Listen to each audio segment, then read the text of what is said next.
Hey everyone, my name is Shanice and welcome back to my channel. Today I will be listing my 15 favorite films of 2022, and I'm cheating again just like I did in my last video. I'm including some honorable mentions and even some rewatches because in the official list I didn't include, you know, movies that I had already seen that I just wanted to revisit last year because I didn't think it was fair or really captured like the fresh things I experienced in 2022. So I'm going to try to make this quick and snappy. I'm not going to give full length reviews of any of these films because there are a lot of films.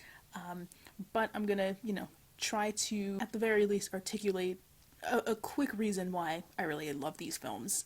So, rapid fire honorable mentions. We have Coda, the surprisingly Best Picture Oscar winner. Still a little bit surprised by that, but it was a cute movie and I enjoyed it. Also, I liked The Dig. I liked Hustle, starring Adam Sandler, which was another bit of a surprise for me. Additionally, Miss Sloane, which I finally saw this year. The Courier, Spider-Man No Way Home, which I watched in a state of deep depression in the beginning of last year, right around the time when a job for which I was one of the final two candidates, they had been updating me the whole way. That was around the time when they ultimately ghosted me. And I found out about a week later that I didn't get the job, not the way I was supposed to, but through a nicer person on the team. She had interviewed me and she was just reaching out to apologize for them not having hired me, and it kind of threw me off because no one told me. So yes, that movie I did really love. It was also just a very emotional time, so I think my senses were heightened. Who knows if I watch it now I will like it as much, but it was a great time. I saw it in the theater and yeah, I had a blast. Other honorable mentions include Turning Red, the Harry Potter reunion special on HBO Max, Bergman Island, The Worst Person in the World, and Guardians of the Galaxy Volume 2. And then the few rewatches, which were some of my favorites of last year, are Rogue One, the original Avengers movie, Doctor Strangelove, or How I Learned to Stop Worrying and Love the Bomb, and the 2021 Steven Spielberg version of West Side Story, which was actually my favorite film of 2021. I rewatched it last year at the beginning of the year and loved it just as much. I have an unpopular opinion and I think it's better than the original. I just think it has more authentic representation, which really went a long way. And so before I dive right into the official numbered top 15 list, I do want to point out something that may have been obvious already. There are quite a few MCU films on here, some Marvel films. Last year, like I mentioned already, I was in quite a state and I just needed something lighthearted, fun, action-packed to just take my mind off the drama of job hunting and unemployment. And so one of my challenges was to watch all of the MCU films that were out at that time in chronological order, but not by release date, by like timeline, if you know what I mean. So I spent some of January and like all of February doing that. I also watched the Disney Plus TV shows also in chronological order. Thank goodness for people who are like super hardcore fans who made lists of the the timeline that I used for that challenge. And yeah, you'll notice that some of those films did make my top 15. I feel like my list in general doesn't really reflect my normal film tastes.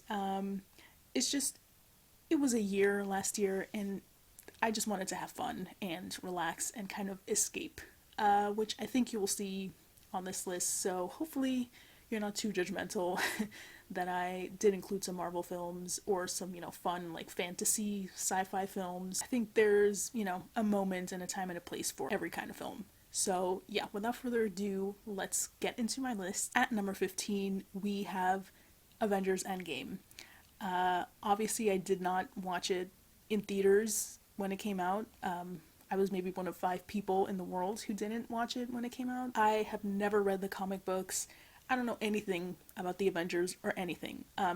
So I was one of the few people, I guess, who was shocked by what was happening. This movie was just a fantastic ending to, I guess, my favorite MCU movies. I think the Avengers films, minus Age of Ultron, which was kind of trash. I think the Avengers films are the best, series within the MCU. That's just my personal opinion. And this was just a phenomenal way to end it. Captain America became my favorite character, and at the end of the film, I absolutely cried. The time travel stuff, I still have a few problems with. Just in general, I feel like when you use time travel in a story like that, it may look like a cop out and it kind of feels like one. But honestly, by that point, I was just enthralled by all the action and kind of impressed by how dramatic and emotional it was.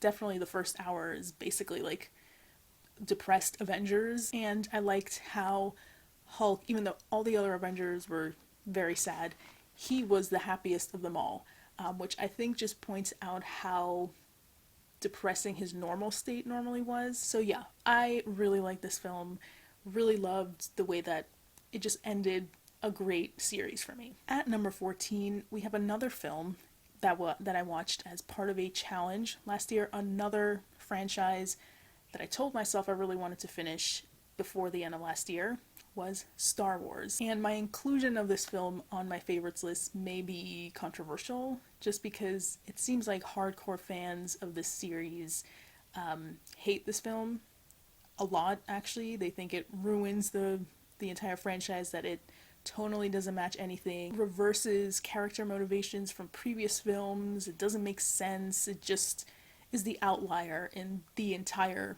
series. I mean, I'm sure they're right.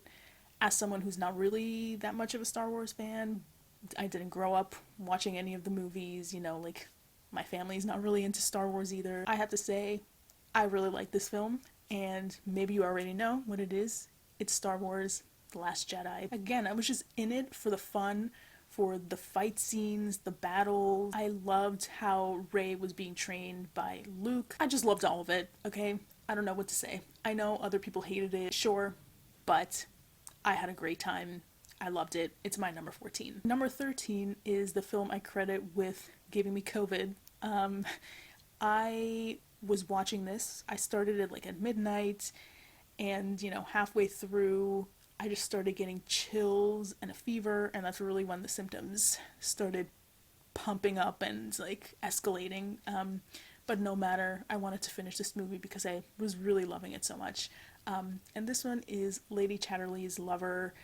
It's the latest film adaptation of D.H. Lawrence's very controversial novel, which I haven't read, but what made me love this movie was that watching it, the atmosphere of it really felt like you were reading a book. There was, aside from it being an adaptation of a book, there was like this literary quality to the filmmaking as well. I didn't know anything about the story. Like I said, I didn't read the book, but yeah, I was just impressed with, the themes that it was touching upon.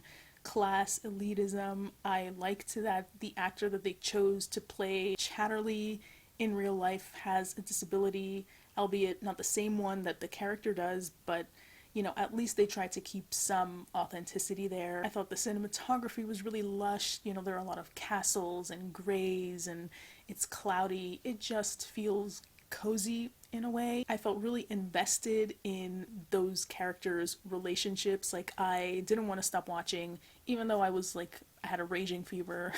I didn't want to stop watching because I cared about them getting together and staying together. And I love anything that they do. At number 12, we have further confirmation that sometimes the best films are the ones you go into knowing nothing about. This one is Barbarian. Watched it, kind of just was in the mood to watch a movie. It was raining outside. Had some friends rate this on Letterboxd kind of highly. Didn't really see other people talking about it too much, but I saw it as I was scrolling HBO Max, and I thought, okay, why not? It's kind of short, so let me try this out. And it was amazing. I loved how it utilized time jumps. There were about 3 time jumps. It throws you off at first because, tonally it's off. The first part is kind of tense and a thriller, and obviously the most horror-esque and then it switches to more of a comedy, and you have no idea what is happening, why this new character was introduced, and then it ties back into the first, and then the other timeline jumps back and kind of explains what is really going on here, and then flashes forward, and all the characters intertwine and meet up, and their fates unite. So it was just fun, unexpected, and I was actually kind of scared and grossed out, so it succeeded in what it was trying to do. At number 11, we have a documentary that came out in the late 90s. It actually won the Oscar for Best Documentary Feature, and it's called The Last Days. It's about the stories of Hungarian Jews during the Holocaust, many interviews with many people from different regions. It was interesting to watch it when I did, because some of the interviewees, some of the survivors, their towns are in modern day Ukraine. So it was kind of sad to see some of them return and not necessarily recognize their homes, thinking that at the same time in real life, in our time, probably those places were destroyed because of, the invasion of Ukraine by Russia. So there was just a lot going on in my watching this film, a lot of feelings. It's one of those things where you think you know enough about the Holocaust, but then you watch it and you realize, no, it was even more horrific than you could have ever imagined. They actually interviewed a German SS guard, and that moment was pretty cold and distant and just shocking to see, but I think it's important that it was captured on film for history's sake. It's on Netflix, so if you have about 2 hours, I really think you should go and watch this. A great film, you'll learn a lot, and I think it's always important to revisit this time in history just to never forget people's survival stories and honoring just their bravery, their courage, their fight. Yeah, just a great film. At number 10 is the musical film Meet Me in St. Louis, starring Judy Garland. This is a perfect Christmassy type of movie. It actually is where the song Have Yourself a Merry Little Christmas originated. Harry Davenport as the grandpa in this stole the show. I mean, Judy Garland is fantastic, of course. It's very funny, it's very wholesome, it just makes you feel all warm and fuzzy inside. I mean, plot-wise, it's kind of all over the place, but still, overall, very fun, very beautiful to look at as well. It's gorgeous Technicolor. It's just a lovely film. And yeah, if you want a watch list for the winter or for, later in the year for the Christmas holidays, then put this one on your list. You will not regret it. It's super fun, super cute, and just a great film. At number 9, we have another documentary, which I hope wins, well, first gets nominated for the Oscar for Best Documentary Feature, but I also hope it wins. And it's Navalny. This film has one of those moments that I feel like a lot of documentary filmmakers crave. Kind of like if you've ever seen The Jinx, the docuseries, where you have the moment at the end where they actually capture the guy essentially confessing to the crimes that he's avoided being convicted of up until that point.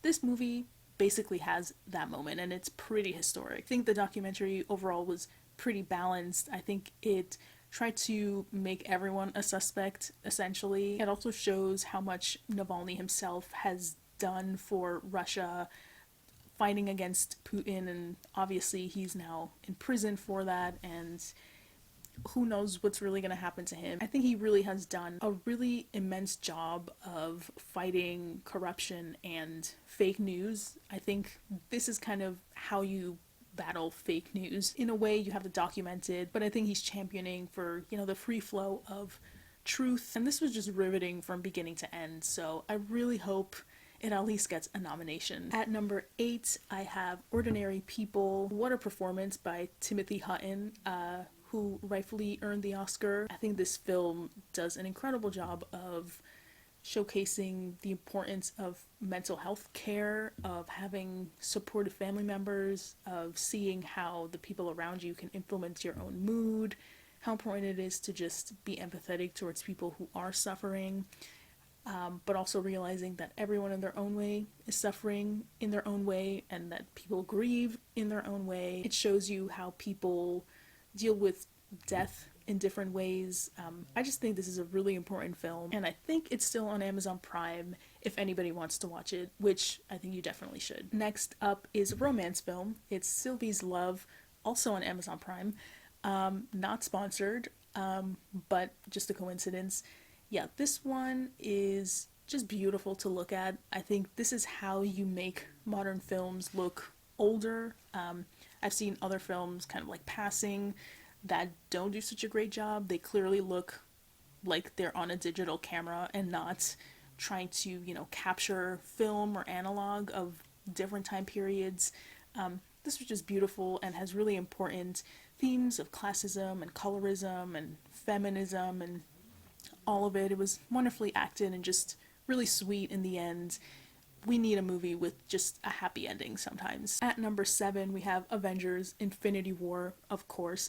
I think this is, obviously I think it's better than Endgame because it's higher on the list, but every moment was a shock to me. I was just at the edge of my seat or at the edge of my bed because I was watching it here at home. Because chronologically in the timeline, Endgame comes a little bit after. I had to wait a bit to watch Endgame, which was a little annoying, but this was just phenomenal. From beginning to end, I watched this twice through. Maybe I'll watch it a third time. It's just exactly what a superhero action movie should be. Just fun, and escapism and drama and fight scenes, and it was just amazing. I love it. Yeah, I think it's better than Endgame. Next up, we have the film that I thought should have won the Oscar for Best Picture last year, and it's The Power of the Dog, a masterclass in building tension.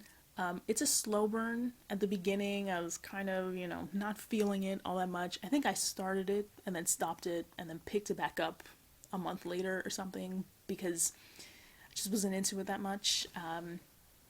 But wow. Amazing, conceptually great, filmed beautifully, the music is amazing, the visuals are just stunning. Yes, the performances are great, and it just made me want to watch everything Jane Campion has ever done. Amazing, and I haven't read the book, but if the movie is any indication of how good the story is, then yeah, I think that should be on my TBR for this year or sometime in the near future. At number 4, we have a movie that came out in 2006 that I have put off since that time, and I was hesitant to watch it because, comedy from that time doesn't always hold up, but I'm here to say that it absolutely does.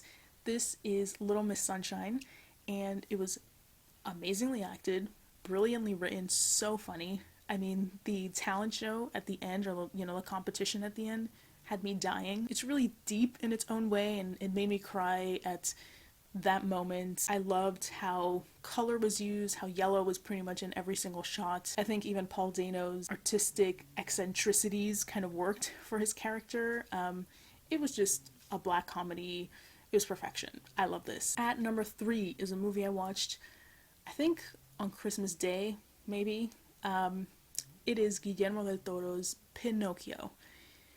If this doesn't win, I know you don't have to win an Oscar, obviously, to be considered a fantastic film. In fact, many amazing films don't even get nominated, but it would just be nice to have it recognized as the best animated feature or something. This is beautiful. I watched the little documentary on Netflix with Del Toro, and I really just admire him so much. He's intelligent, creative, original, and I loved how he wanted to hire Mexican animators and stop motion artists to showcase that, true talent also comes from Mexico, that there are amazing workers and artists there that should get opportunities, and so he gave it to them. So I think that's amazing, and I even got my grandma to watch it, and she cried as well. If you have Netflix, do that tonight. Watch Pinocchio. It's just a beautiful, touching film with gorgeous stop-motion animation. Oh, and an excellent voice cast, I must say. At number 2, we have Terrence Davies with Distant Voices, Still Lives. Gorgeous, amazing, stunning, just... I was not expecting to like this much. I love the way it explores how music is tied so intrinsically with time, with memory, with personal and national history, the way the editing kind of weaved in and out of these different time capsules. It was just seamless and stunning to look at. How tender the characters were depicted. I think the film explored class implicitly in the way that it appears in reality. There's so much symmetry in the compositions. It's beautiful to look at. Just original storytelling at its finest. And hilarious. You wouldn't think so, because you would think it was very dry and dramatic. And there is drama, but it is so funny. And at number one, I have a film that I would say was life-changing for me. I watched it around my birthday, and I think a lot of us push off dreams because we're scared of them, or we have life circumstances that prevent us from chasing them. And one of mine was to explore music. I've always loved music, I've always had a good ear. I did dance, but I felt like being a musician was more what I should have done. And so when I watched this, well, first, you know what, let me just say what it is. It's the Get Back Beatles documentary directed by Peter Jackson. I didn't grow up with the Beatles, their music. I had heard songs, I could recognize songs as Beatles songs, but it was nothing that I was like consciously or actively doing. It's just they were famous, their music is famous, so of course you're gonna hear one, or in my case, like 5, 6 songs of theirs. But it, I just wasn't a fan. But I figured, the critics really like this. This has gotten really good reviews. Let me watch this.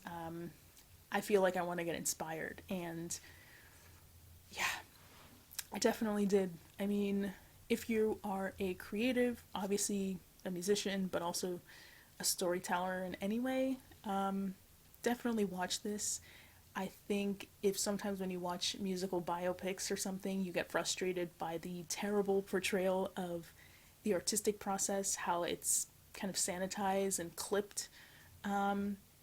This is the opposite of that. This is like the more realistic one. You're literally watching the Beatles create a song. You're seeing Paul McCartney just get on a guitar and just jam and basically improvise Get Back. It was incredible, and it really just made me think about the excuses I make for being too scared to write, being too scared to create because it's going to sound bad. I remember in the documentary, John Lennon gave George Harrison advice to just start writing, just start singing. Literally, if you don't know the lyric, add a word. Keep redoing the lyric, add a new word. The more you keep trying, the more you keep ad-libbing, the right word will come to you. Being completely uninhibited, being free, letting go, I think that's big. Something I definitely should work on. But it was amazing. It was amazing. And obviously the music was fantastic, and I was like, okay, I need to change the fact that I don't really listen to the Beatles. They are incredible, and I need to listen to them. And so since then, if you've watched some videos on my channel, then obviously you'll see that I'm currently in the process of discovering their music chronologically through their albums. It's been a wonderful journey so far, and also the biggest thing, the life-changing bit, aside from more of a mindset change, is that I got my guitar and I've been taking lessons since last year, and it's just made my life so much happier, seeing as I hate my job and most of my days around people I don't necessarily like. Playing my guitar, going to my class, just gives me a little moment of me feeling like me, and me feeling like I'm actually doing something that I care about. And I have this film and the Beatles to thank. Really, it was life-changing, and if you have Disney Plus, try to watch this. It is 9 hours long, so it's gonna take a while, but savor every moment, and hopefully your life changes too. And that was it. Thank you so much for watching. I'm hoping that 2023 I go back to exploring more, international films. It's kind of odd that most of the films on my list were English language films. That's, I don't actively not watch English language films. It's just, I don't know. I like foreign language films, usually. It's just what I go for. I don't know what to say.